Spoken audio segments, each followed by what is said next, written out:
Hey, everybody, and welcome to this week's episode. I'm glad you're here today for this conversation where we're going to talk about a really important organization inside our industry and learn a little bit about what they do. So I'd like to welcome Jennifer and David to the podcast from BIFMA. How are you guys today?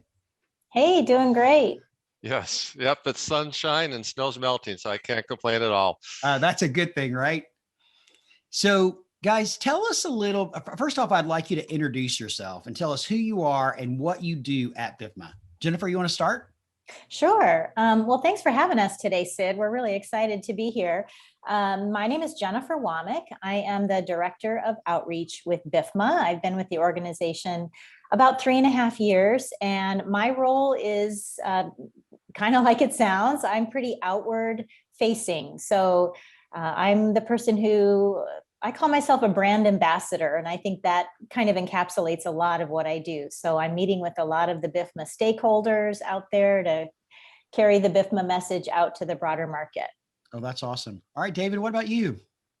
Yeah, I'm the technical director. I've been with BIFMA 11 years. Jennifer's the outward facing one. I'm the one in the back room with the dim lights working on the standards. So no, I enjoy what I do, and it's a great job. Lots of fun, and just enjoy working with so many people in an industry. It's a wonderful industry, and glad to be here today too.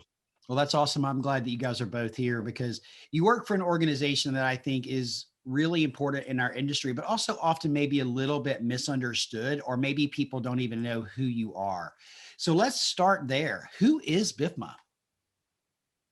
Well, maybe I'll kind of take the broad brush and let Dave fill in because he's the guy with all the important details. First of all, BIFMA is an acronym, and it does actually stand for something. But like a lot of organizations, we're really known as BIFMA, and that is we're welcoming that, and that's how we'd like to be known.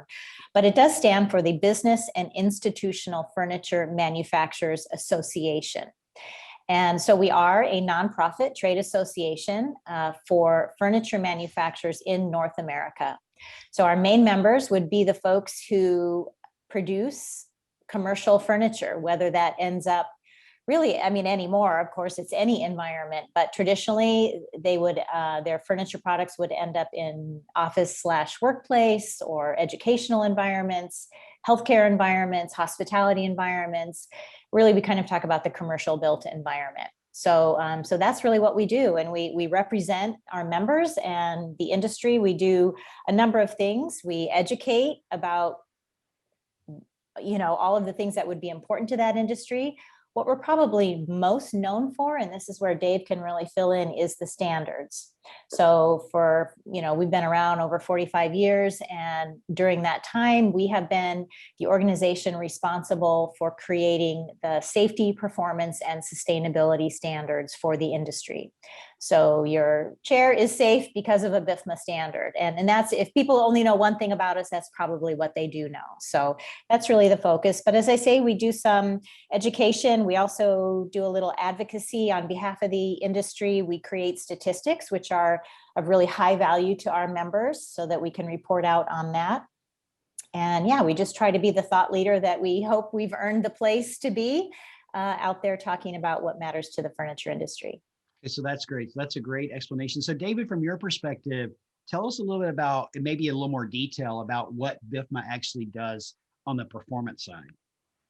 Sure. The organization actually started in the 1970s. We don't have regulations for the most part. We're kind of an unregulated industry, which is good. And so the office furniture manufacturers said, we really need to have some sort of guidance for our products rather than the government just mandating something that we might not like. So they began in the 70s to create these standards and decided shortly afterwards that these should be American National Standards. So we are an ANSI accredited American National Standards Institute accredited standards developer organization. SDO is what the acronym that people use. And the benefit of that is we get recognized as an American National Standard developing organization. The requirements that we have to do that is it can't just be the manufacturer saying, well, this is how the standards should be. So we have to get consumers, government, suppliers, test labs involved in the consensus standards. So they're consensus-based standards, which means that everyone's pretty much happy with what they are. So David, I want to ask you a question about standards, and maybe you can explain a little bit more. It's a standard of quality, not a standard of performance. Is that accurate? No, actually, that's not quite accurate, Sid. Okay, great. I'm glad I asked that question. We have safety and performance standards. Those generally are our mechanical standards. We have one for chairs, tables, desks, panel systems, storage units, and so on. We also have some standards that deal with furniture emissions, low VOC, low formaldehyde. I think a lot of people are familiar with that. And we have one of the newer standards is the Furniture Sustainability Standard, E3. And we have an ergonomics standard, guidance for dimensions for chairs and workstations, generally intensive computer use workstations. Sure. Okay. So talk to me. So explain the difference between the standard and the guide. Okay. So I want to make sure that I fully understand it so that the listeners fully understand it, because you have two different things.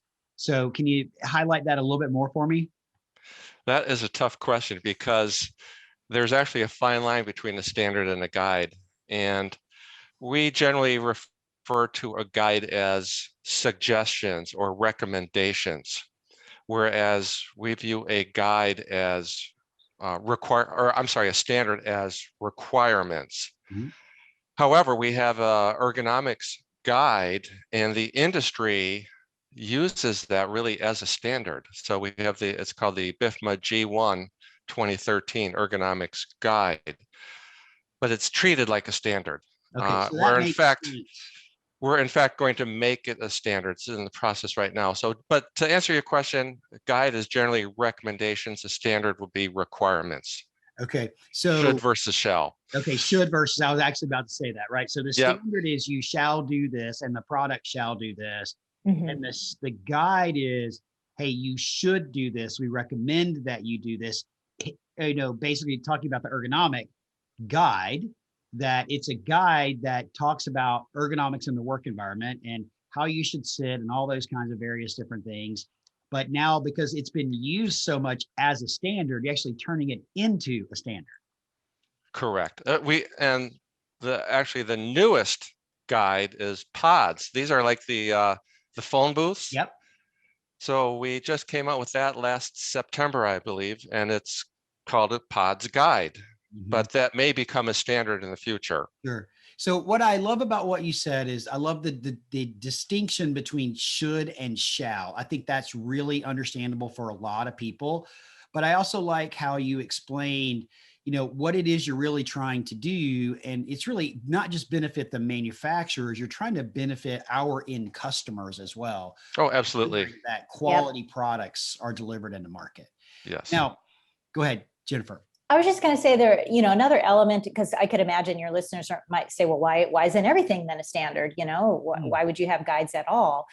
And the quick answer to that is one sort of timing and responsiveness to the market need. So Dave just mentioned our newest guide is around pods. Well, that's a relatively new product category for our market.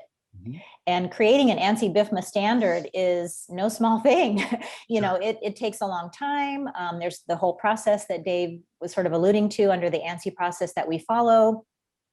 And so, so sometimes, you know, you want to be able to respond more quickly. And so a guideline, we have a little bit more latitude to get some great guidance out there for people to follow. And then it gives us a chance to sort of iterate, you know, maybe fast fail, improve on those guidelines that ultimately, if pods stay around and, you know, there will be a time in which the market might say, hey, you know, let's go ahead and elevate this to an ANSI BIFMA standard. So that's part of the other reason why you would have both. Yeah, that's great. Actually, and I think the pod example is a great example. I mean, that product's only been in the US market for 5 years or so, and it's like taken off like crazy. And there have been a lot of people asking questions about, well, is there a BIFMA standard for it? And there really hasn't been. So I love the fact you start with the guide, you're getting a consensus from the community, both the government, users, manufacturers to come up with the guide. And then you watch how that works. And then you develop it as appropriate into a standard, which then sets the standard for how the product should be manufactured, the testing guidelines and things like that. So guys, listen, what BIFMA does is really interesting. And if you've never been to BIFMA, you guys don't test products, right? You don't actually perform the test.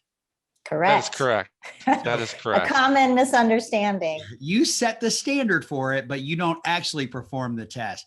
So I've actually had the opportunity to tour a testing facility and to see how the tests are conducted. And it's fascinating to see how tests are conducted.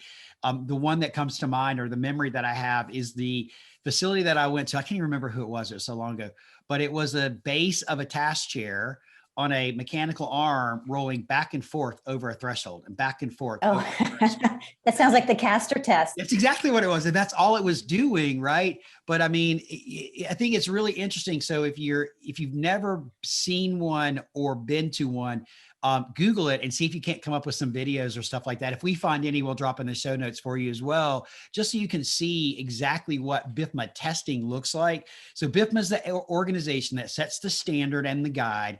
There are third-party independent companies that actually perform the test and generate the report that the manufacturer uses in their marketing or their documentation or however that they want to use it. And okay, so that's great. So how many members are there in BIFMA? Okay, so we're both kind of pausing because that's a little bit, the way our membership works. We almost would make a distinction between the number of members and the number of, say, recognized brands that would be out there. That would not be the same number, because our membership is, if a company has multiple brands under their umbrella, they're still considered one member from our perspective. So our number of members, I think, is around 300. Does that sound about right, Dave? Yeah, that's what I would say. Yeah. Okay. So you got 300 members. That doesn't necessarily mean all of the brands. As we know, over the years, several brands have made acquisitions and they've stayed independent companies. So you could have one parent company with multiple brands underneath that, and they all are considered members. Okay. And some of these members are also test labs. They're not all manufacturing members. Some are test labs and suppliers. Okay. The majority of our membership are furniture manufacturers, but we also have consultants, test labs, suppliers. Okay. So BIFMA is a voluntary organization in our industry. And I mean, why would a manufacturer want to join? And then what are some of the reasons you see that people don't join? If you don't mind sharing that. I can't think of any reason that someone would not want to join. So yes, of course. That's great, David. I need to put a sales hat on you. That's great. Got that right. I'll take a stab at that. I mean, I think there's a variety of reasons, right? But first and foremost, I think it provides them a seat at the table. We are a voluntary organization, so anybody can join in. If somebody says, oh, I'm not a manufacturer, but I'm very interested in this or that subject, and I would like to be part of creating the standards, certainly they have the opportunity to do so. But by virtue of being a member, you're just, you're closer to the heartbeat. You get all of our communication, you understand what we're working on, you have a bigger voice in influencing what we might work on. Mm-hmm. There's choices, obviously, that have to be made there. So it provides you that seat at the table, either literally being on committees and working on the standards, or just sort of in a more general sense. So that's one side of it. The other side is the statistical program that I mentioned. Mm-hmm. So the way our statistical program works is our members feed into it. So you have to be a member to be able to feed your data in, and what goes in comes out. So if you provide data, you receive the reports at that same level that you provided. Correct. So we have a couple of, we give our manufacturers some choices as to what level they might want to participate, and then they receive the statistical data that is, sort of amalgamated across all members who are participating at that level. So that's a really high value. It helps manufacturers with their product development decisions, their, some of their business future planning and so on. So that's a really big membership value, we would say. That's great. And people refer to those statistics actually on a really regular basis, if you're familiar enough with BIFMA. And I think the one that gets referred to the most is, according to BIFMA, the size of our industry is X billion dollars, which is reported by the member agencies or the member companies in the United States alone. So it doesn't take into necessarily consideration the world as it relates to the volume of our industry. So you're only reporting in the US, but I know that statistic is actually referred to a lot. And yeah, that yeah, go ahead, Dave. Yeah, that statistic now is North America. Historically, it was the United States, but it is now a North American statistic. Okay, thank you for that clarification. See all the things I'm learning even in this conversation, which I think is honestly one of the reasons I wanted to have you on here, is to help to our listeners to really understand who you are and what you do and the power of your organization, because it is a really powerful organization that our industry needs to be paying attention to, because there's a distinct difference between contract grade and not contract grade. And you basically set the standard for contract grade. And now more than ever, right? Yeah, now more than ever, yes. Yep. I'm going to add two things to what Jennifer said earlier. First, on standards, why do people join? Free standards. So that adds up. That adds up. Yep.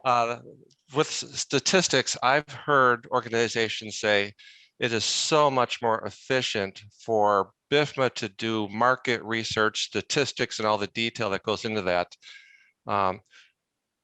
for everyone, versus each company doing that on their own and the expense for them to do that on their own. So it's just an efficiency also. So free statistics, efficient use of resources to have market research done. Yeah, that's awesome. So there's been a little bit of evolution of BIFMA over the year, and we're going to talk about one of your evolutions and a new program that you guys are launching.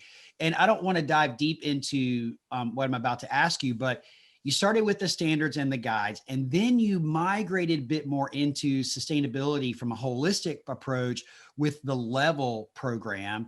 And that program is relatively new, but it takes a holistic approach to sustainability. So can you just highlight that program for a minute? We're not going to dive deep into it, but just kind of highlight what Level is. Yes, I'd love to. So Level first came out in 2009. So I guess, given that we've had standards for 40 years by comparison, it's relatively new, but it's it has been out for over a decade now. And we've had a couple of different iterations along the way.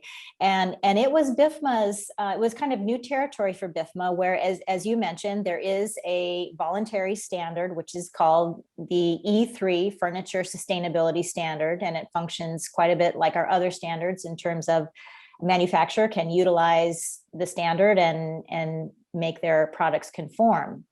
But because it's a very comprehensive standard, it's what we would call a multi-attribute standard. So in the world of sustainability, this is particularly important because sustainability is such a complex subject. It's not just about recycled content, or not just about end-of-life strategy, or not, just about material chemistry. Or occupant wellness. It really attempts to pull in, all aspects of sustainability. So for that reason, and also because, there's such a need in the market for verification around sustainability claims, BIFMA went to what for them was new at the time, to have a third-party certification program. And that's where the Level branding comes in. Okay. So Level is the third-party certification program to BIFMA's E3 Furniture Sustainability Standard. So it's really helpful to have that mark out there. And we have an online registry for Level certified products. Mm-hmm. So that's the markets verification, where they can go and see all of the products that are certified to either Level 1, Level 2, or Level 3. And so that actually also takes into consideration not just the sustainability components of the product, it's also the behavior of the company making the products, right? And how much of their raw materials that they recycle and their behaviors of how they do things. Is that accurate? Yes, it is. I mean, so on the whole company social sustainability piece, that's interesting from the perspective if we try to transport ourselves back to 2009, that was really unique and novel at that time because it was, most people were thinking of sustainability just in terms of green, so to speak, just in terms of environmental issues, ecosystem health, I'll say it that way. But Level from the very start has always had a very robust component around social sustainability. And so as fast forward 12 years, and now a lot of the newer standards on the market are almost more focused on human health and wellness. Yeah. So that has been a component from Level all along. So yes, and then sort of end of life, but also up through the supply chain. So that's also a unique feature of Level, that it's not just what's happening within the doors of the manufacturer's plant. There's opportunities to pull in the supply chain itself in terms of what is, especially chemical profiles and things of that nature. Yeah, and it's a really important conversation, and I would love to have it. We're not going to have it today, but it's a really important conversation because a couple of episodes ago, I believe it was episode 41, I had a guest on that talked about 17 billion pounds of office furniture are put into a landfill every year. That's 25% of the landfill capacity. And it's a shocking number.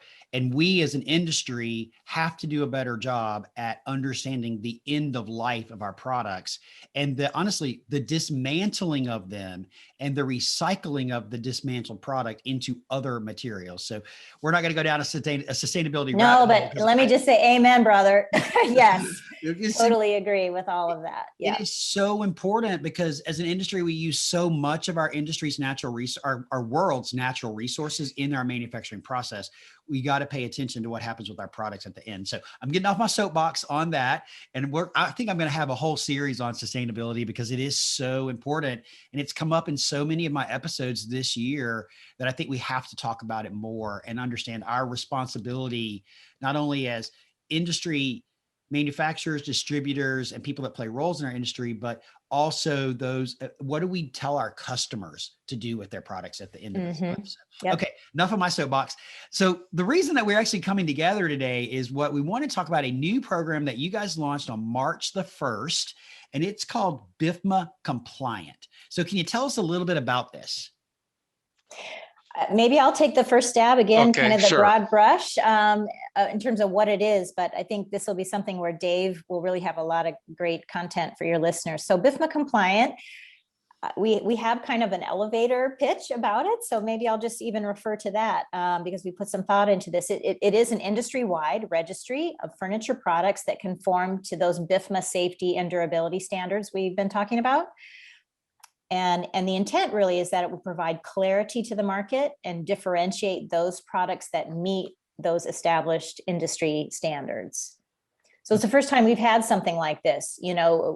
Dave talked about the fact that our industry is not regulated and all of our standards are voluntary with, sort of that exception of Level and the third-party certification. But for all of our mechanical standards, there's never really been a tool whereby somebody can verify a claim that might be out there.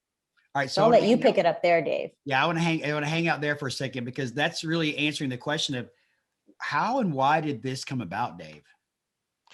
Well, I've been with BIFMA 11 years, and over the years, it has not been uncommon for me to get a phone call or an email.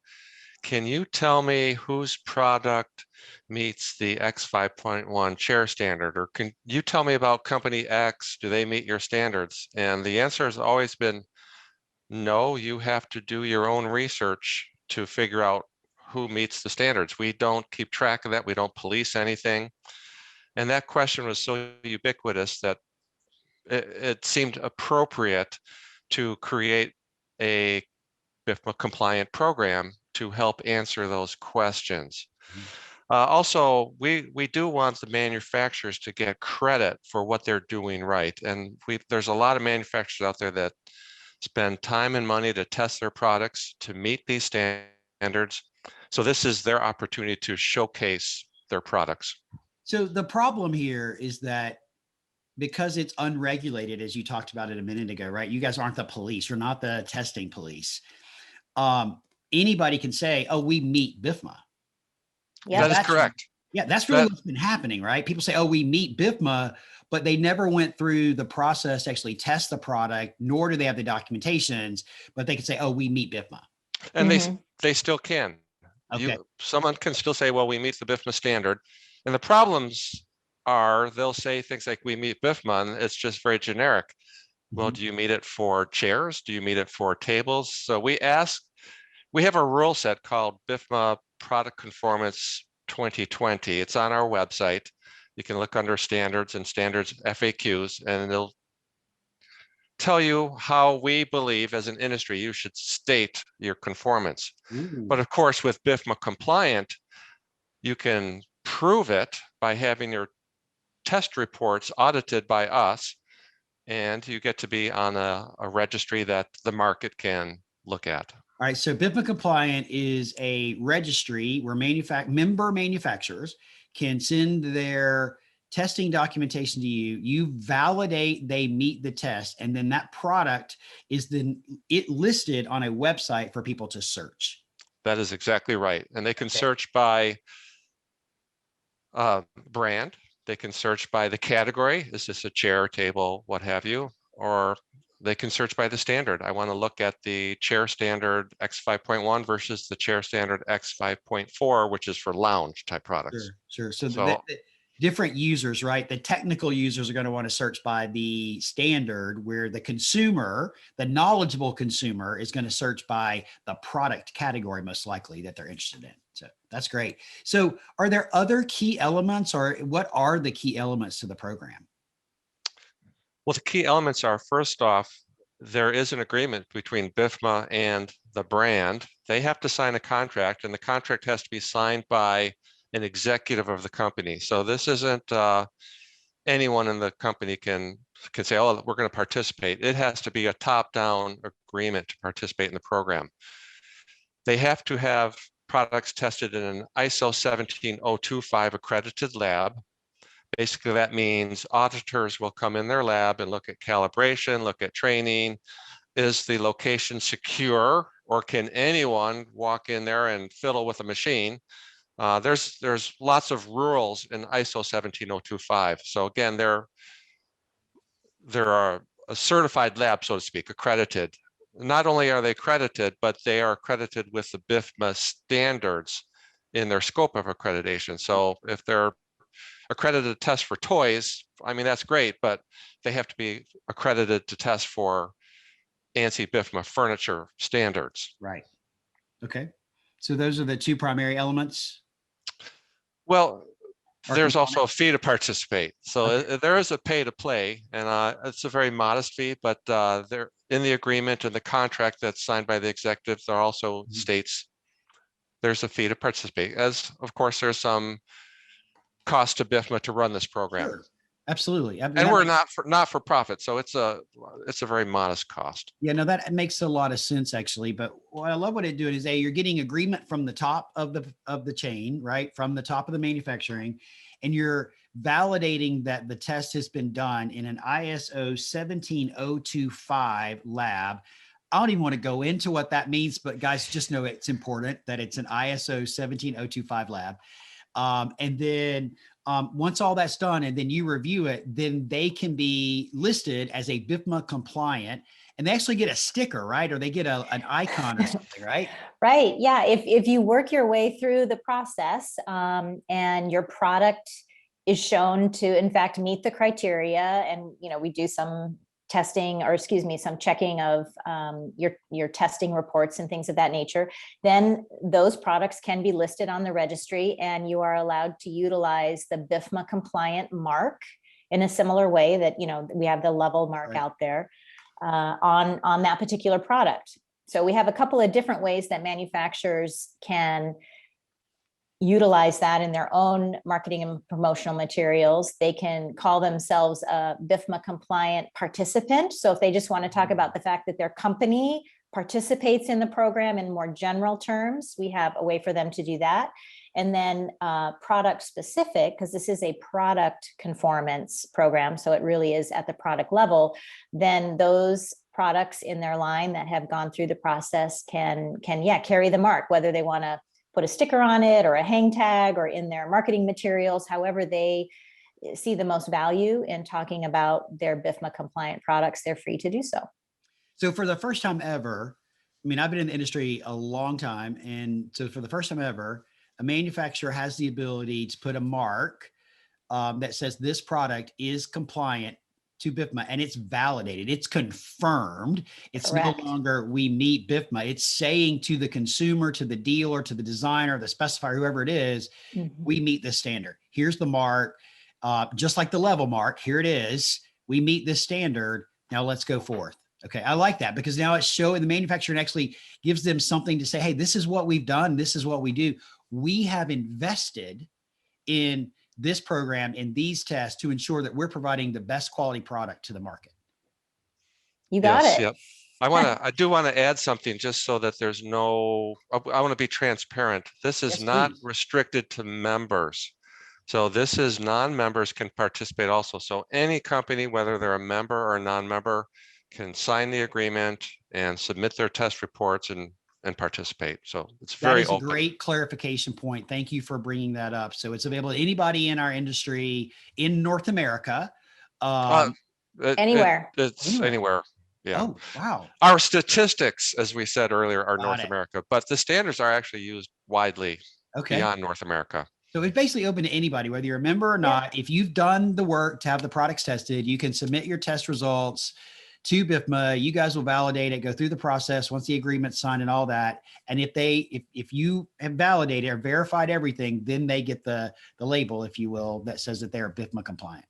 That's That is right. correct. All right. So how do people discover and verify that products actually are BIFMA compliant? Well, we really direct everybody to bifma.org. It's like, if you can remember one email address, or excuse me, one web address, that would be the one, because right from our homepage, you can easily hop off to level, you can hop off to BIFMA compliant, and that's where you can learn about BIFMA compliant and click a button. As of March 1st, there's a big button right there that says visit the registry, and that will show you this searchable database that has all of the products listed. And of course, this will grow over time. Sure. We've been really pleased. We've been working on this for a long time, doing the behind the scenes, so that when we pulled that trigger on March 1st, there was already a whole host of products pre-populated, pre-vetted. And so that's exciting. We've been really delighted to actually even exceed our forecasts for the number of manufacturers and products that would be there from the start. But that will, of course, continue to grow over time as the market begins to further understand what this is and what value it has. We feel that the market will drive more and more manufacturers to want to have their products become BIFMA compliant. Oh, I absolutely agree with you. Go ahead, Dave. Yeah, the requests are still rolling in. So That's it's great. launched, but they're still coming in. That's great. I mean, I think as more and more manufacturers learn about this, they're going to want to participate in it, because it's validation is what it is. It's actually being able to stand up and say, we did this. And I think it's a really, really good thing. And Well, so- the manufacturers want to, sorry if I cut you off. No, you're good. Manufacturers want this. Jennifer and I have done many presentations prior to launch, and we've always used one slide where we use the homegrown sticker, so to speak, or the market created their own BIFMA tested, BIFMA quality, which are both wrong, because we don't test and these aren't quality standards. Right. So yeah, the market wanted this. There were so many homegrown labels out there. So they asked for it and they got it. So we're very pleased about this. Well, I'm excited about it. I know the manufacturers are. Hopefully the word will continue to spread and your wait list is going to continue to grow, because I think it's really important. And I appreciate you guys being here today, because this is 1 week after the launch. And I appreciate you sharing it with our listeners. And I'm excited to see where this goes. But I do have another question I want to ask you, if we got just a couple more minutes. Is that okay? Sure. So last year I had the distinct opportunity to attend the BIFMA 360 conference, my first time ever to go. And it was absolutely fantastic. I had the opportunity to network and meet a lot of people that I would not have necessarily had the chance to meet. Got to hear some fantastic speakers. at last year's event. So can you give us a little bit of a peek behind the curtain, if you will, about this year's event, where it's going to be and when it is? Sure, happy to do that. Yeah, the 360 is really a signature event for our industry. And I'm kind of the new kid at BIFMA, so I think I can say with, with some authority that it's an awesome conference. I'm kind of new going to it as well, and had just been so impressed, and continue to be so. So traditionally, the 360 is held in January. But January 2020 was not a good time to have an in-person conference. So our rescheduled date is the end of September, currently scheduled for September 26th through 29 in Miami. The plan is to do an in-person conference safely at that time. So we bring together, usually about 250 to 300 folks, mostly members, but not all. As you say, Sid, you got to go, and that's wonderful. And we bring in thought leadership. So it's a very high level thought leadership type of conference. If you're looking to find the 10 best strategies to sell your product, this is probably not the right conference for that. Sure. It's much more inspirational. We really don't talk about furniture actually that much, but it's really bringing in experts around different themes, and we have a theme every year, and the speakers we bring in are world-class around those themes, just to be provocative, really, to walk away with your brain exploding essentially, and trying to figure out, all right, how might I apply some of these to my particular role or my company or my life? So the theme that we have for the upcoming conference is called Navigating Next, with the idea being that when we do hold finally our delayed conference, we will have at least one foot, hopefully solidly, out of the pandemic with vaccines and so on. And we'll be ready to start, we'll be over a year into this thing, and we'll really start to be seeing what is next. Yeah, but I'll just maybe make a quick plug, because we didn't have our January event. We're currently running a 4-part webinar series, and there's still 2 yet to come in early April and in early May, to kind of mark the beginning of the year when we normally would have had it. We're calling it the 180, and it's called Navigating Now. So each of these 4 webinars address one of the 4 vertical markets that our members participate in. And so you can get all the details about that on our events page as well, and sign them if you're interested. So I think it's great because I attended your first one. And one of the things that I enjoyed the most about it was listening to customers in our industry talk about what they've been going through. And, the lady from, the guy from Verizon, oh my gosh, I'm going to screw this up. The lady from Schneider Electric. Yep. From Verizon, right? Yep. Okay, that's great. So, and see, I do have, my memory is not totally gone. But it was just fascinating to hear them talk about what they've been going through, how they've been handling their employees to return to work and work from home and those kinds of things. So I appreciate the education and the leadership you guys are bringing, but I do want to spotlight one thing and then we'll wrap up. My first event, I was a little nervous going by myself, which is great. I knew a lot of people that were already there. But there are 2 highlights for me that stood out. And part of the reason why I'm looking forward to this year's in September, being there this year, the speakers. Mm-hmm. That's off the chart good. I refer to Nancy Cohen's book, Forged in Crisis, at least once a week. And she basically caused me to be fascinated with Ernest Shackleton and his story. And I talk about him all the time because I went to BIFMA and I learned about something I didn't know, because a Harvard professor talked about research that she'd been doing on leadership from the 1900s. Fascinating, right? That was the first thing. I love the speakers. The second thing is I'd never seen this done before. Loved participating in it. And I really hope it's part of the September event. The speed dating dinner. Yeah. Oh my gosh. I got to sit next to David Epstein, who is a New York Times bestselling author of the book Range, who also spoke at the event. I got to have dinner with him. I got to sit next to the CEO of a, really large brand at dinner. It's just so different the way you approach that speed dating through dinner. And so basically, guys, what it is each course of dinner, you switch tables. and you have a different course at a different table with different people.